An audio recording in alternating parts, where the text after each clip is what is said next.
Today on the CTV News at 5, a search is underway for a missing young father from Lethbridge. Blast charges are laid in the murder of a Lethbridge man, and dozens are left homeless after a fire at a South Side rooming house.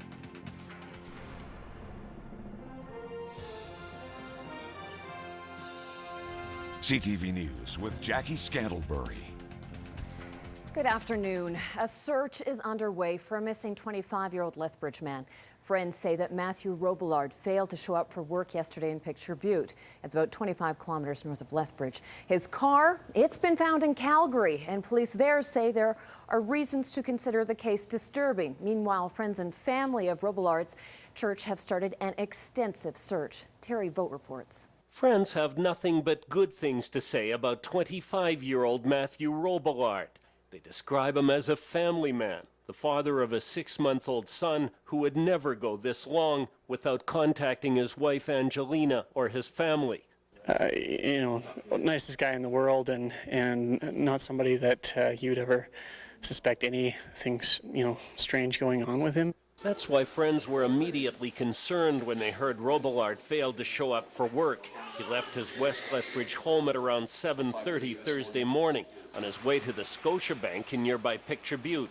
It's only a 20-minute drive, but he never arrived. He left his home. He has not been seen since. Police say Robillard's gray 2012 Honda Civic was observed in Calgary at 11:30 in the morning and found abandoned several hours later in an industrial area in northeast Calgary. Again, we indicate suspicious circumstances based on the disappearance, the locating of the vehicle, and different investigative details that we can't release at this time lead us to the point that this is an ongoing investigation of great seriousness. Find evidence, leave it alone.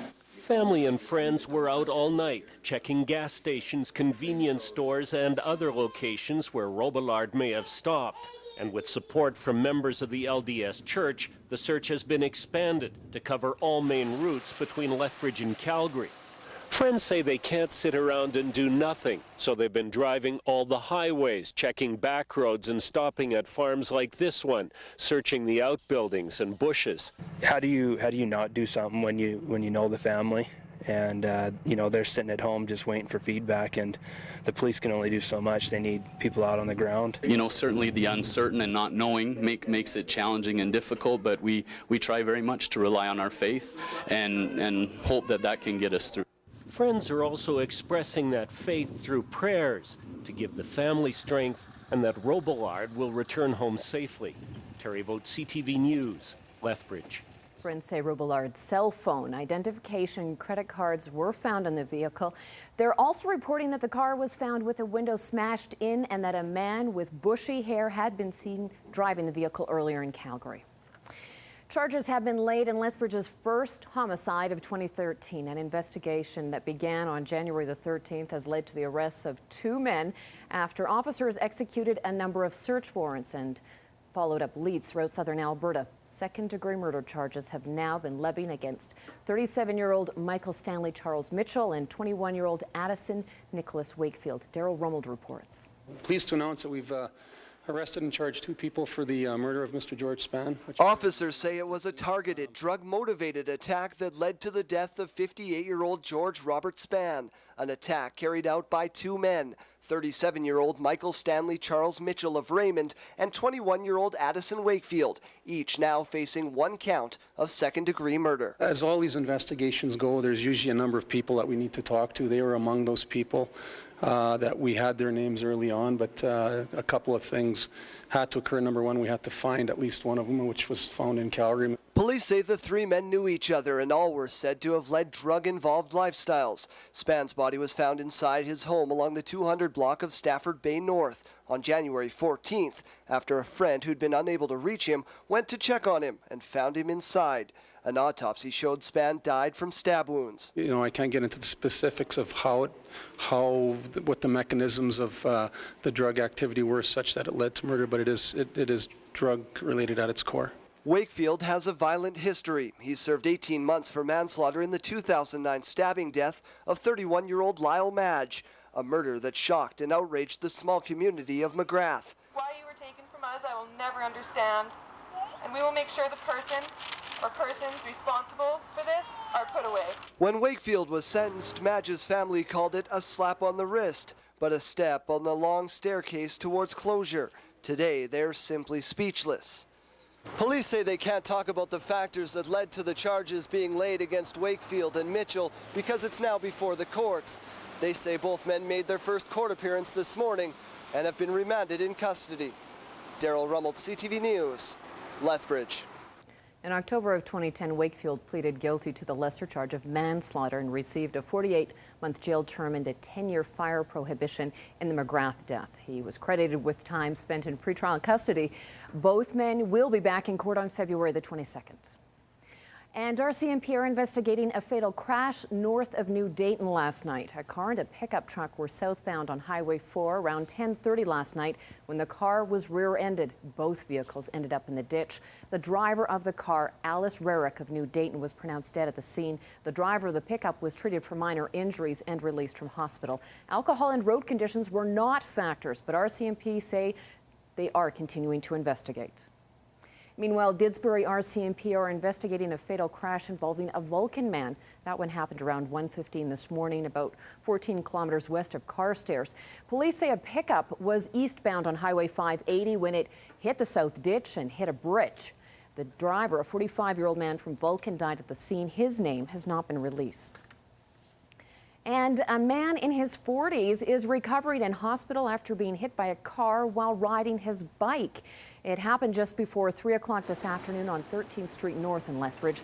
Police say the driver of a car attempted a right-hand turn onto 13th Street and hit the man on the bike in the crosswalk.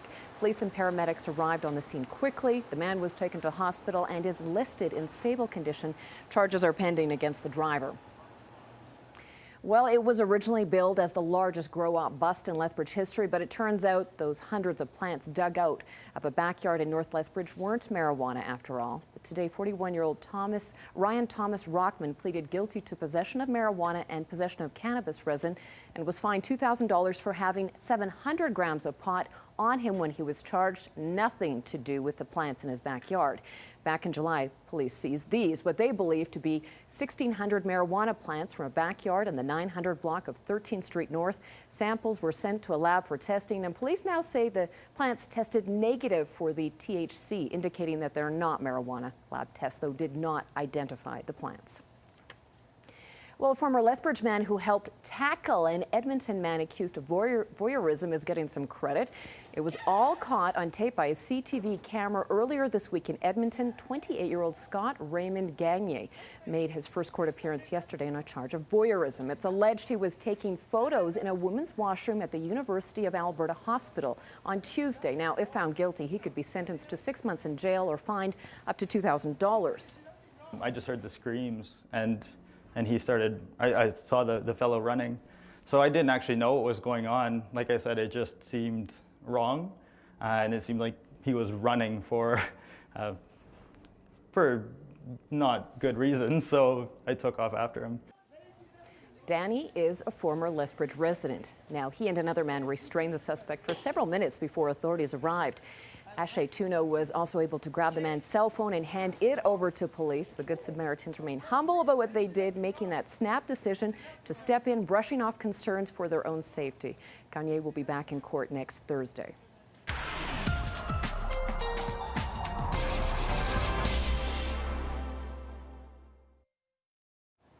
Well, Dory, despite those warmer temperatures, I still wouldn't want to be going swimming outside anytime soon. But that's exactly what Lethbridge Regional Police are going to be doing tomorrow at the Nicholas Sharon Lake to raise funds for Special Olympics. Exactly. My comfort zone would be donating instead of jumping. But those are brave souls that are going to be jumping into that icy water. Probably has a temperature of about minus 20 degrees. But above the surface, after they get out, they'll be able to, well, sort of semi-warm up quicker than what they would if it was minus 20 above the ice. So long story short, still going to be cold. But I'll have all our milder details coming up in a couple of minutes. Thanks, Dory. And that gets underway tomorrow at noon, again at the Nicholas Sharon Lake. Well, police have 2 people in custody in connection with a rooming house fire that broke out in the early mornings in the London Road district. Meanwhile, 3 people were taken to hospital with non-life-threatening injuries. Jeanette Rocher reports. Flames shoot from the top of this 3-story structure, clouding over the sky of this otherwise sunny Friday morning. The blaze began around 6 a.m. in the 1200 block of 7th Avenue South. Neighbors say it was a rooming house where more than 20 low-income and high-risk residents resided. I know 2 of the guys personally. They've worked with me, and they were just sick, you know, to go for how little they had to absolutely nothing is a terrible thing. As you can see behind me, the interior is completely gutted. At least 30 fire crews have responded to this blaze, which has been burning all morning. We did transport 3 people to hospital, and the remainder of the folks are over at the Lethbridge Regional Police Services building, and they're being taken care of because essentially they've lost their home, which is a really sad thing for those folks. The victims will be put into the care of Red Cross and other agencies who will provide them with food, clothing, and shelter. It's disheartening for anybody to have to go through something like this, so my heart is breaking for them. Because of the obstacles, they're all starting to display some of their stories and some of their circumstances, so we'll follow up with them for the next couple days and assist them with other community partners. Meanwhile, police say this blaze may not be accidental. A number of tips have already begun pouring in. So we have 2 people in custody pending follow-up investigation, no charges, but they are arrested in relation to this investigation.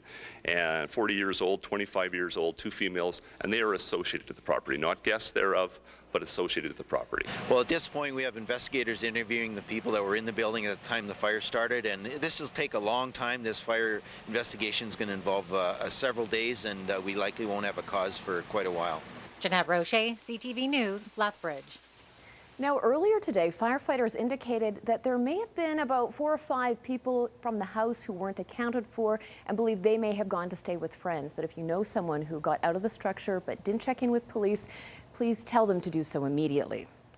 Well, the Harper government is investing over $96,000 in the Coaldale curling rink. The money will help the arena to buy a new refrigeration unit and support other upgrades to the facility. MP Jim Hillier made the check presentation this morning.